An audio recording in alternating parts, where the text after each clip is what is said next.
Good afternoon. Now we're going to take a routing exercise, right? So this is an example of a routing exercise that we will be doing for today. So first off, given an office network with the following address 192.168.0.0/24, an external back-to-back interface from the internet service provider of 202.100.100.100/30, instruction would be to divide the network into two subnets, subnet A and subnet B, with their own respective routers, router A and router B. The internet connection is to be made accessible to both networks and is connected to router B. The instructions for this exercise is to determine the subnets and the routing tables of both routers. So first off, we have to determine what this network looks like. So step one is to determine topology and the number of networks. So here we have two networks. Network A connected to its router A, and another network, network B, connected to its router B. Then we hear that router A is connected to router B. So that looks like this. And an internet connection is connected to router B. Looks like this. So here we see this network connected to this router, this network connected to this router, these two routers connected together, and the internet connected to router B. So in this particular network, how many networks are there? So of course we have network A, we have network B, we have the internet, and we have this little network between router A and router B. So that gives us 4 networks.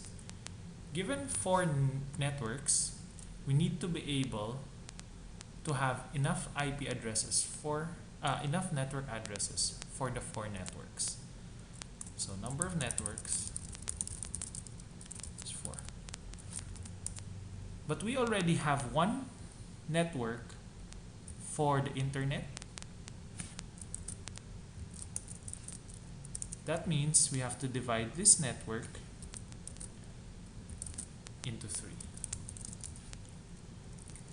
So the next step is to divide 192.168.0.0/24 into the necessary number of networks, which is basically 3. So first off, I put my network 192.168.0.0/24 and I divide it into 3. Okay, to subnet this network, I can first divide it into 2, yielding 192.168.0.0/25 and another 192.168.0.0/0.128/25. So now I have 2 smaller networks of /25 size. But this only leaves me 2, so I have to further divide this into a smaller network /26 and 192.168.0.192/26. This now leaves me with 3 usable networks. So I assign the networks respectively so I don't get confused. Network A, I give 192.168.0.0/25. Network B, I give 192.168.0.128/25. The network between A and B. So this is the network between the 2 networks. I assign 192.168.0.192/26. So now all of my networks, including the internet, has their respective network addresses. Okay, next step of course is that all the routers must be provided with the appropriate router interfaces for all the networks that they are connected to. So in this case, we look at router A. Router A is connected to network A and connected to router B via the network between router A and B. Therefore, router A in network A has to have an interface. We have router A in network between A and B has to have an interface. Router B in network B has to have a network interface as well. And router B in the network between router A and B has to have a network. And router B in the internet has to have an interface as well. So router A in network A, that means we have to assign an IP address to router A in this network because it's in network A. So let's just assign the first one so that we don't get confused. Then router A in network between A and B, we have to assign an IP address within this range. So let's just take 192.168.0.254. Let's take an address at the end. Network B in router B must be within this network because it's in network B. So 192.168.0.128/26.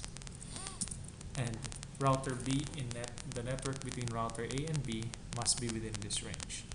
Of course, we can't use this anymore because it's already taken. So let's take the one right beside it to avoid confusion. And in router B in the internet, we must take an IP address here. The only two usable IP addresses in this network are 202.100.100.101 and 202.100.100.102.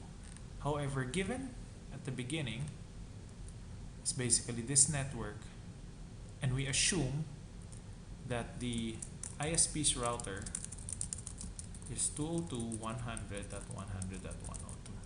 So if the ISP's router is .102, then our router should be .101 because there are only two possible addresses and we get the only one that's left. So now all our routers have an appropriate interface in all of the networks that they are connected to. And the last step is basically to define a routing table. So a routing table will always have two columns, destination network and the router. And we have to do this for both router A and router B. So as a general tip, we list all the reachable networks we want. So in this case, we have the following networks in our network. Of course, these are the two networks that we must reach because we must connect both network A and B as given in the requirements. So we place those networks down. But at the same time, we have to be able to reach the internet as well, which we can generalize as the default route because it is not really possible to identify all the routes in the internet. So we put the wildcard 0.0.0.0, which means the default route or anything else. This network we don't have to put an explicit route to because there are really no computers except the two routers inside them, so we can omit them from the list. Then we have to configure it, of course, for both routers. So first off, if a computer in network A, since this is the routing table of router A, if a packet that gets to router A needs to go to network A, which is this, what router IP address does it send it to? So of course, since router A is directly connected to network A, we simply put the interface address of router A in network A. And that means it sends it to the interface connected to network A. The second network is network B. This is network B. If the packet gets to router A and needs to be sent to network B, it needs to be sent to router B. However, router A can only see router B in this network. Therefore, we have to put the IP address of router B that's visible from A, which is this one. Right? So we put that there. And of course, if the